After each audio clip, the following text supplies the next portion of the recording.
La Banque Populaire Grand Ouest donne le go pour TVR Business Club, hashtag la réussite est en vous.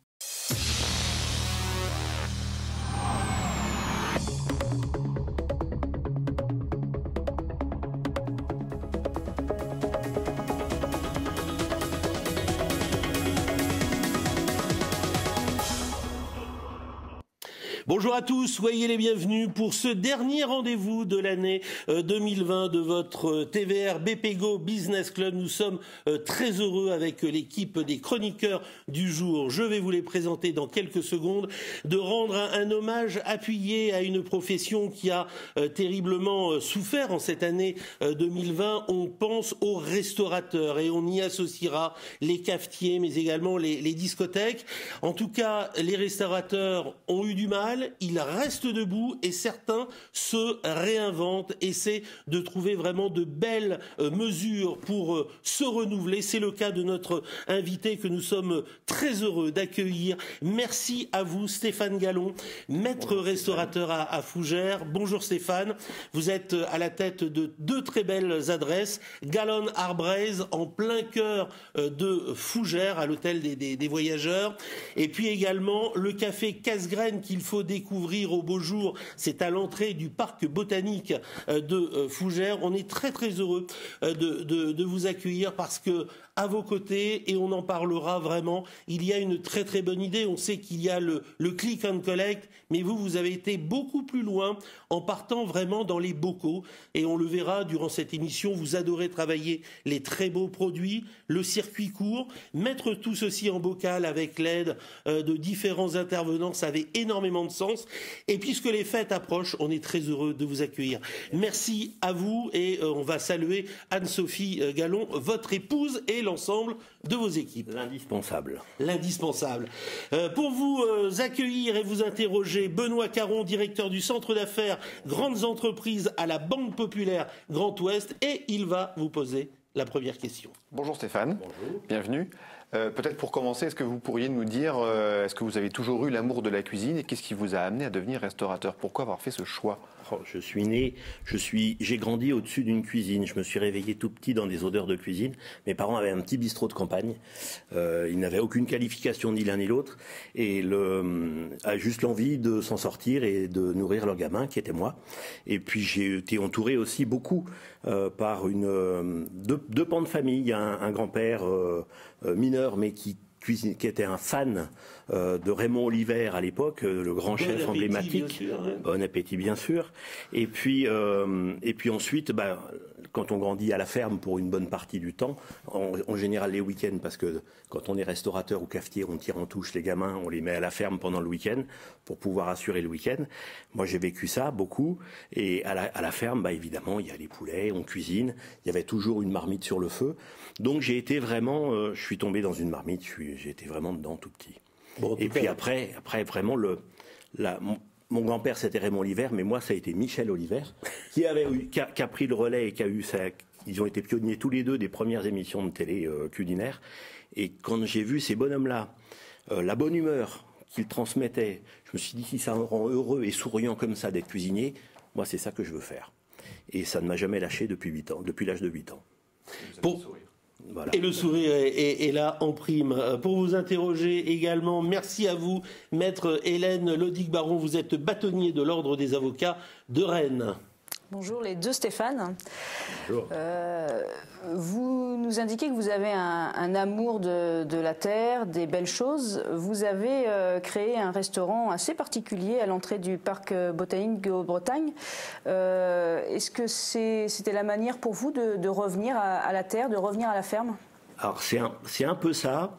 Cette histoire-là est particulière parce que ça fait très longtemps que je connais la maison où on est installé, puisque on travaille avec le parc botanique depuis plus de 20 ans en partenariat. Et puis en 2015, on cherchait un peu quoi faire, comment rebondir déjà, parce qu'on voyait une fuite de la clientèle en ville, parce qu'il y a des changements de consommation qui s'étaient déjà opérés. Et puis on cherchait quoi faire. Qu'est-ce qu'on pourrait bien faire? Est-ce qu'on rouvre un restaurant en ville, un énième, on est déjà trop nombreux, ou est-ce qu'on va vers autre chose? Et l'opportunité s'est trouvée de faire un essai dans cette maison-là. Alors, on ne pensait pas du tout que ça ferait l'établissement qui existe aujourd'hui. Mais effectivement, en entrant dans cette maison-là, je me suis retrouvé dans la cuisine de ma grand-mère à la ferme, parce qu'il y a la cheminée, il restait le trépied, il restait la pierre à galette, il restait tout. Il y avait juste à remettre le fourneau à bois en route, et c'était parti. Et c'est ce qu'on a fait pendant les 2 premières années. Et ce qui fait, je pense, le succès de cette maison-là, c'est pas que ça fait authentique, c'est que c'est authentique. On a grandi, mon épouse et moi, on a côtoyé ces maisons-là, on les a vues vivre dans les années 70, 80, et on y reproduit cette ambiance qu'on a connue. Et puis, à un moment, j'aurais fait ça il y a 20 ou 25 ans, ça n'aurait pas fait la même chose. À un moment, il faut avoir la gueule et l'âge de l'emploi aussi. Donc, avec des cheveux gris, ça passe beaucoup mieux quand je viens poser, moi, la marmite sur le... Ça crée une ambiance et puis une sorte d'autorité naturelle quand je pose une casserole sur la table et que je demande aux gens, comme vous avez vu quelquefois, de faire 1, 2, 3, coucou, tout le monde obéit, tout le monde fait coucou parce que c'est de la coucou de reine qui est dans la casserole. Les coucous, on les voit d'ailleurs, elles sont à quelques mètres. Dans le jardin derrière.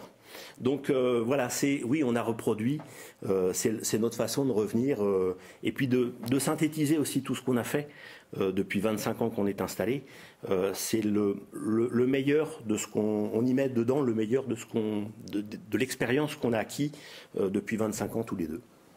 Également pour vous interroger, Philippe Plantin, et avec vous, Philippe, le président de la Chambre de métiers d'Ille-et-Vilaine, on pense aussi à tous ces artisans, première entreprise de France, avec un savoir-faire exceptionnel, qui œuvre vraiment au plus près des habitants. C'est aussi ça l'artisanat. Votre question à Stéphane Gallon. Alors bonjour à vous deux. Stéphane, je comprends, vous avez parlé de mines, donc vous n'êtes pas forcément d'origine de notre Bretagne. Comment êtes-vous arrivé en Bretagne et pourquoi Fougères ? Alors pas tout à fait de la Bretagne, mais pas loin. Il y a des mines dans le sud Mayenne. On parle des mineurs ardoisiers. Moi, je suis originaire du Haut-Anjou, du sud Mayenne. Mon épouse du nord du Maine-et-Loire, et on est vraiment le bassin renasé, Bel Air de Combray, tout mis en grain, la veine des ardoises d'Angers. Donc je suis originaire de là. Alors pourquoi Fougères ? Tout simplement parce qu'il y a 25 ans, après être parti, nous être expatriés dans le sud de la France, Lyon. Moi j'ai fait un parcours en marge, un peu comme le font les compagnons. Je me suis déplacé beaucoup pour aller voir ce qui se faisait ailleurs. Et puis on est resté beaucoup en Provence. Et puis à un moment, on a eu envie de revenir dans notre région. Donc on est revenu d'abord en Mayenne, à Saint-Marc-sur-la-Futaie, tout près de Fougères. Et puis devant le succès commercial, pas forcément financier, mais commercial, et un succès d'estime de notre premier restaurant, avec une grosse clientèle fougeraise, quand il a été question de passer à autre chose, on s'est dit pourquoi pas Fougères, c'était naturel, notre clientèle venait de Fougères, donc on a cherché sur Fougères, et puis quitte à y aller, on y est allé franchement, puis on a acheté la plus grosse boutique de Fougères, à l'époque. Il faut parler aussi de votre cuisine. L'importance, et pour vous, ça fait très très longtemps, vous êtes un adepte des circuits courts, c'est-à-dire que vous connaissez tous les artisans là aussi, tous les éleveurs, vous les connaissez. Ce sont bien souvent des référents en la matière. C'est quelque chose que vous avez adopté très très vite, c'est-à-dire le bien manger. On a commencé les circuits courts véritablement au début juste avant les années 2000, la fin du siècle passé, tout simplement au moment de la crise de la vache folle. Quand on a vu le désastre que ça pouvait causer, que le fait de mal nourrir les animaux pouvait aussi très mal nourrir les humains. Moi, je me suis posé des questions, fils et petit-fils d'agriculteurs. Je sais ce que doit manger une vache, je sais à peu près ce que doit manger un lapin, un poulet, etc. Et je me suis dit, c'est pas possible, on peut pas continuer comme ça. Donc, on a commencé tout de suite le circuit court avant même que le mot existe. Ce mot-là n'existait pas. Et on a commencé, comme tout le monde, je suis allé voir, j'ai fait le tour. Comme je fais aujourd'hui, j'ai une paire de bottes dans ma voiture et un couteau dans ma poche. Et quand je vois quelque chose, des agneaux sympas dans un pré, un élevage qui a l'air bien tenu, je m'arrête. Et est-ce que vous vendriez en direct ? Et puis on s'arrange. Et je fais en fait pas tout le travail du maquignon, mais quand je vois des gens qui me plaisent et quand je vois dans le regard du bonhomme qu'il a qu'il a soin de ses animaux, qu'il prend soin de sa ferme, et puis ça se voit tout de suite, une ferme propre, des animaux avec de la paille, que tout le monde se porte bien, que quand vous approchez d'une case où il y a des petits veaux, tout le monde approche et ils ne sont pas en train de se barrer à l'autre bout, ça veut tout dire. Et là, si on peut, on commence à travailler avec ces gens-là. Alors ça prend du temps, hein. Mais c'est le travail, ce qu'on appelle aujourd'hui du sourcing, mais rien de mieux. On n'a pas besoin d'avoir des sourceurs, on est en plein dedans. On est au milieu, il y a des vaches, il y a des veaux, il y a des légumes partout, il y a des producteurs de lait merveilleux. Il suffit d'aller les voir, frapper à la porte et puis voir si on peut travailler ensemble. Connaître et regarder vraiment l'environnement, très important. Et le bonhomme. Et le bonhomme. Benoît. En parlant de bonhomme, avec qui travaillez-vous? Combien êtes-vous dans votre équipe au restaurant? Oui. Alors, le conseil d'administration du groupe Galland-Arbrez se résume à 2 personnes, Anne-Sophie et moi-même. On a le plaisir de retrouver un des jeunes garçons qu'on a formé pendant 3 ans, qui après être parti faire un petit tour chez les compagnons pendant 2 ans, revient à la maison. Et je pense que on est en train de discuter de ça, il est tout jeune encore, il va avoir 22 ans, mais j'aimerais que ce soit mon successeur, on va tout faire pour ça. Et puis une jeune femme qui rejoint l'équipe, là on est 4, on fait tourner la maison à l'année à 4 ou 5, et on ajoute des saisonniers pour le casse-graine, puisque on a un modèle de fonctionnement particulier, c'est-à-dire que le restaurant en ville maintenant, le Galland-Arbrez, en ville, n'est ouvert que le soir, toute l'année. Et par contre, on ajoute un service tous les midis, 7 jours sur 7, d'avril à octobre, au Parc botanique de Haute-Bretagne, pendant uniquement la saison. Ce qui nous permet d'être présents, mon épouse et moi, au moins 7 jours sur 7, tout le temps, à chaque service. Si je ne suis pas là, la maison est fermée. Ça fait partie, c'est le moindre des respects et des politesses qu'on doit à nos clients. Il y a des gens qui font parfois beaucoup de route pour venir. Moi, quand je vais manger chez machin, j'aime bien que machin soit là. Donc, j'applique à moi-même cette règle-là. C'est vrai, c'est important. Hélène. On parlait de se réinventer. Donc la première étape, ça a été le café casse-graine, et vous les avez devant vous, et on a eu l'occasion d'échanger beaucoup autour de ces bocaux, de votre projet. Cet été, c'était encore au stade de projet. Vous étiez en train de réfléchir à la manière de le mettre en place. Comment vous est venue l'idée et comment est-ce qu'elle s'est mise en place concrètement, techniquement? Quelles sont les contraintes aussi d'ailleurs de cette mise sous... Alors, ça a été beaucoup plus compliqué que ce que je pensais au départ. C'est parti d'un gros coup de blues, un gros coup de cafard, au premier confinement, en rentrant dans ma cuisine totalement fermée. Un silence de mort, il faut le dire. Normalement, dans une cuisine, vous avez toujours un peu de bruit, il y a le percolateur qui se met en route, un moteur de frigo qui tourne, il y a un souffle, ça vit. Même une cuisine fermée, ça vit. Et là, plus rien, parce qu'on avait vraiment tout éteint. Et je me suis dit, mais qu'est-ce que je vais faire de mes mains? Qu'est-ce que je vais faire de tout ce matériel qui est là? Et si on ne redémarrait pas? Qu'est-ce qu'on fait? Et là, petit coup de blues, et je me suis dit très vite, je dis, mais on a des gens autour de nous, avec lesquels on travaille depuis parfois 20 ans. Et puis il y en a un jour qui me dit, c'est Jean-Pierre Barre, le cochon du Chéneau, habillé, qui m'a demandé un jour, il me dit, est-ce que vous sauriez me faire un cassoulet? Parce qu'il fait faire des cassoulets chez un conserveur. Mais ça, pourquoi pas le faire ensemble? Et à l'époque, je lui avais dit non. Je lui ai dit non, je ne sais pas faire de la conserve, du machin, c'est pas mon métier. Allez donc voir à côté. Et là, j'ai dit, peut-être que là, je peux lui faire son cassoulet. Donc, du cassoulet, je me suis dit, mais il y en a un autre pour qui je peux travailler, c'est Olivier Renaud. Pourquoi je ne lui ferais pas ma fricassée de coucou de reine qu'on sert au café casse-graine? Pourquoi on ne la mettrait pas aussi dans un bocal? Le référent de la volaille. Hein. Voilà. Et puis pourquoi pas du canard? Parce que j'ai un producteur de canard. Et dans ma tête de chef, un peu prétentieux, je me suis dit, mon Dieu, comment... Non mais on entend ça à longueur de plateau télé. On a un écosystème autour de nous, il y a plein de producteurs. J'appelle les producteurs, je dis les gars, vous inquiétez pas, on va pouvoir vous acheter votre marchandise, on va continuer à travailler ensemble. Ils m'ont dit, mais monsieur Gallon, vous inquiétez pas pour nous tout va très bien. On cartonne, on vend notre marchandise. Au premier confinement, tout le monde s'est précipité vers la vente directe à la ferme. C'est vrai. Donc j'ai dit, alors on a le temps. Et puis on a continué quand même à travailler ensemble. Donc ils ont tous dit oui. Ils ont tous dit oui, bien sûr, et là c'est nous qui allons vous aider. Et effectivement, je dois aux producteurs les produits qui sont là aujourd'hui, parce qu'ils ont tous été prêts à mettre, y compris de l'argent, pour éventuellement l'achat d'un autoclave, mettre de l'argent aussi pour la création, parce que ça coûte très cher de faire des mises au point. Il faut faire de multiples essais, les faire valider par des laboratoires.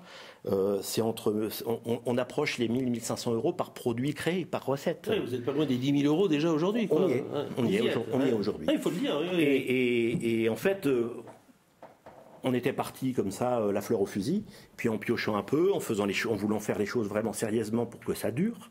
Donc en appelant la DSV, les inspecteurs de la DSV, je dis voilà, on veut faire ça, ça, ça, ça.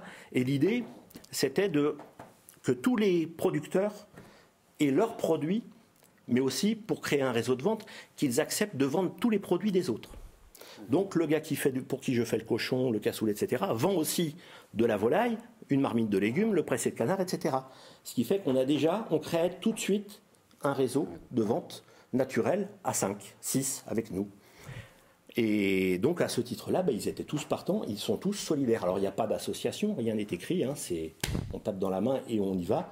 Et puis en fait, dans sa grande générosité, la région Bretagne a versé à certaines entreprises une somme de 10 000 euros d'aide directe au mois de juillet. Et cette somme-là, on l'a réinvestie là-dedans. Donc on n'a pas acheté encore l'autoclave, on est encore en phase d'essai. On travaille avec le CETA, le lycée de la Lande du Breuil, bien sûr, qui sert de pépinière d'entreprise, de plateforme et de laboratoire d'essai. Et franchement, heureusement qu'ils sont là, heureusement qu'on n'est pas parti tout seul, parce qu'on ne serait pas arrivé là aussi vite. Philippe. Donc je vois qu'il y a un peu de technique dans tout ça en fait, derrière le côté culinaire. Vous parliez de jeunes tout à l'heure, oui. Vous avez donc formé, vous prenez encore des apprentis chez vous, c'est une volonté de transmettre le savoir? J'en ai pris beaucoup, on en a formé en 20 ans, on doit être à 9 ou 10, c'est ça fait un tous les 2 ans, 3 ans, quelquefois deux à la fois. Depuis quelques années, j'ai du mal à me lancer dans de la formation. Là, Baptiste est resté 3 ans, mais parce que c'est un type qui voulait vraiment travailler chez nous. Il est venu se présenter 5 fois, quand même, avant que je dise oui.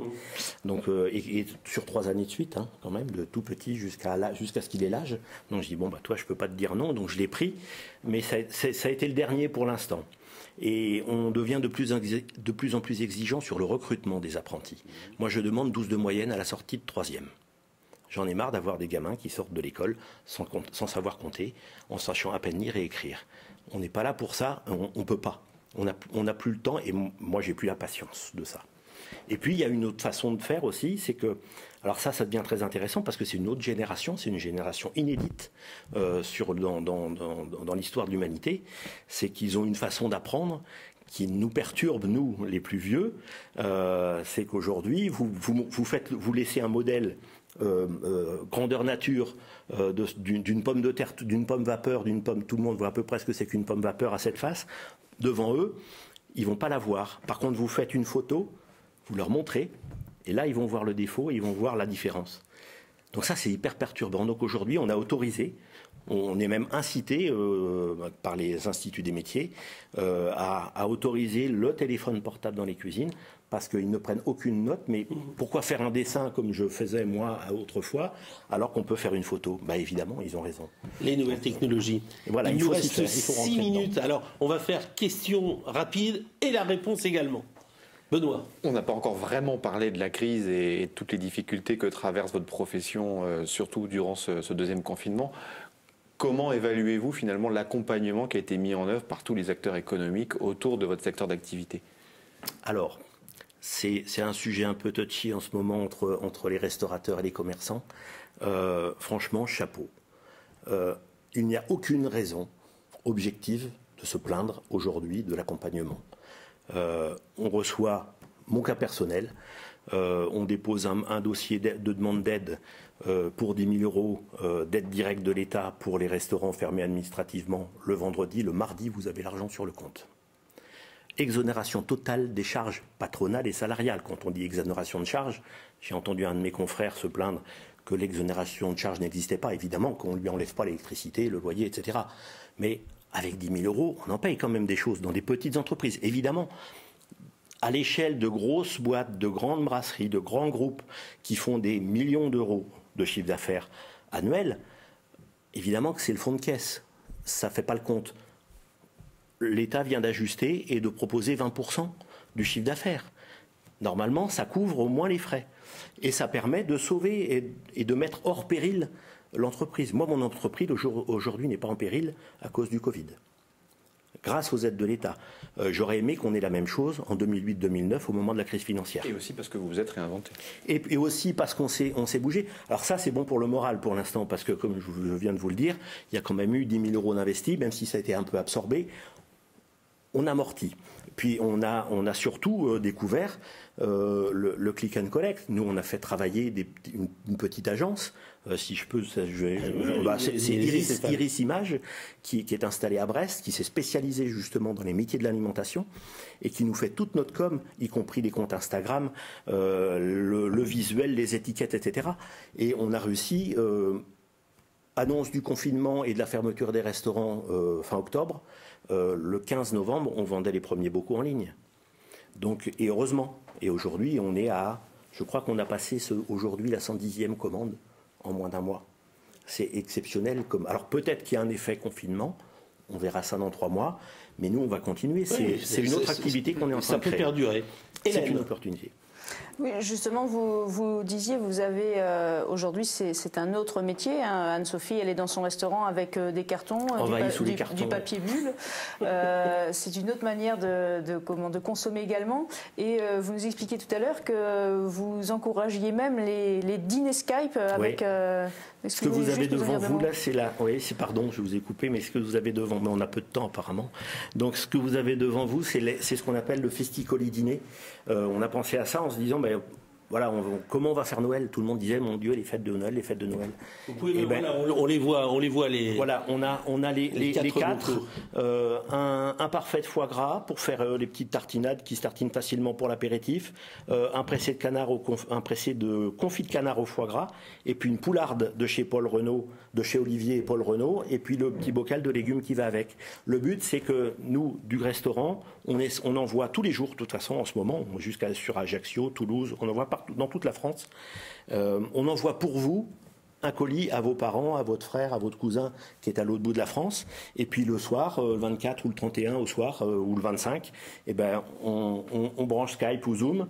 Et puis, tiens, salut, qu'est-ce que tu penses? On va pouvoir échanger, on va pouvoir partager un dîner ou un déjeuner via Skype. Alors, c'est pas l'idéal, évidemment. On est bien mieux autour d'une table, ça tient chaud. Mais là, on va pouvoir, il y a quoi de mieux comme médiateur d'une conversation que ce qu'on est en train de manger.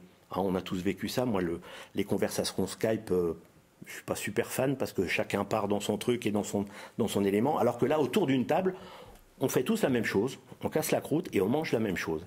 Donc le festicoli, ça a un succès fou parce que voilà, c'est des choses on m'aurait dit ça au mois de mars l'année dernière.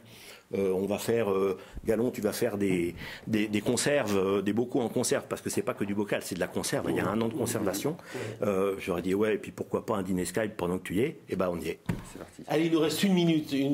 Très vite, la dernière question. Philippe. Bien, écoutez, je vois que vous êtes réinventé. Vous touchez désormais au numérique, vous touchez à l'expédition, une nouvelle visibilité, donc j'imagine via les réseaux sociaux et autres. Vous n'allez pas quitter le métier de la restauration? Non, mais c'est à un moment, il faut se tourner vers l'avenir. Et moi, je suis un peu plus près de la sortie que du début. Et je me vois, pourquoi pas. Ça, c'est une activité. Moi, je suis en train de me poser la question de savoir comment je vais faire pour faire tout ça quand on va réouvrir les 2 restaurants. Là, ça va être une autre paire de manches. Donc, je ne vais pas dire vive le Covid parce que je vais prendre des coups de fusil à la sortie. Mais s'il n'y avait pas eu cette crise-là, à chaque fois qu'il y a une crise, de toute façon, c'est l'occasion, l'opportunité de se réinventer à partir du moment où on a la qualification pour le faire. Et ce qui est important pour nous, c'est de la fin, c'est de pouvoir continuer cette aventure-là. Non, je ne suis pas prêt de sortir. Bon, en tout cas, on est rassurés. Vous avez fait preuve d'agilité, d'innovation, ce qui fait aussi la force de notre région en Bretagne. On voulait vraiment vous recevoir par ces affirmations aussi d'innovation, et puis pour aussi donner un salut amical à tous les maîtres restaurateurs qui œuvrent, parce que ça c'est quand même bien français de se faire plaisir, et en tout cas ça manque terriblement la fermeture, ça c'est une belle compensation. Merci aux 3 chroniqueurs du jour, on vous souhaite de très belles fêtes. Merci Stéphane Gallon, maître restaurateur à Fougères, le Gallon Arbraise et le Café Casse-Graine à l'entrée du parc botanique. On était très très heureux de vous accueillir pour cette dernière de l'année. Passez d'excellentes fêtes et rendez-vous en 2021 pour le TVR BPGO Business Club. Merci à tous.